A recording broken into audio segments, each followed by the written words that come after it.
என்னைக்காவது நீ யோசியா ஏன் படிக்கணும்னு? நீ படிச்சா என்ன நடக்கும்ன்றத சொல்ற. கைதிகள் இருக்காங்கல்ல, ஆயுள் கைதிகள், அவங்களுக்கு ஒரு மோட்டிவேஷன் ஸ்பீச்சுக்காக கூப்பிட்டாங்க. என்ன வந்து ப்ரோக்ராம் ஆரம்பிக்கும் பொழுதே மணி 6:45 7:40 நான் கிளம்பி ஆகணும். ஏன்னா 8:30 மணிக்கு எனக்கு பிளைட்.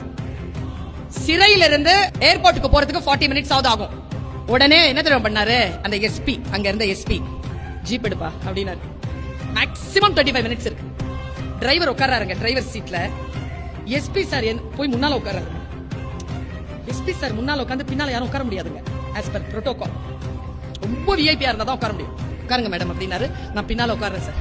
பக்கத்துல 2 பேர் வந்து புல்லட்ல டிஎஸ்பி, புல்லட்ல எஸ்கார்ட்ஸ் வராங்க. 8:05 உள்ள போயாச்சு. அப்ப எஸ்பி சார்ல have a nice trip man அப்படினு சொல்லி போனார்.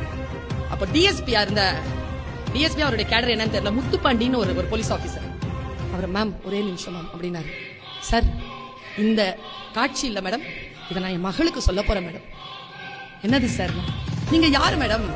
உங்களுக்காக கெஜ்ரிவால் சார் நிக்கிறாரு, உங்களுக்காக எங்க எஸ்பி சார் வந்து முன்னால சீட்ல உட்கார்ந்துட்டு வராரு, உங்களை கூட்டிட்டு வந்து மரியாதையா நாங்க வந்து ஒரு இடத்துல கொடுக்கிறோம். எங்க துறையில ஹையர் போஸ்ட்ல இருக்கிறவங்க உங்களுக்காக நின்னு இவ்வளவு பணியாற்றி இருக்காங்க. நீங்க யாருன்னு யோசிச்சு பார்த்த மேடம்? நீங்க யாருமே இல்ல மேடம், உங்களுக்காக இல்ல மேடம் இந்த மரியாதை, நீங்க படிச்ச படிப்புக்கு தான் மேடம் இந்த மரியாதை. படிச்சிருங்க குழந்தைகளை.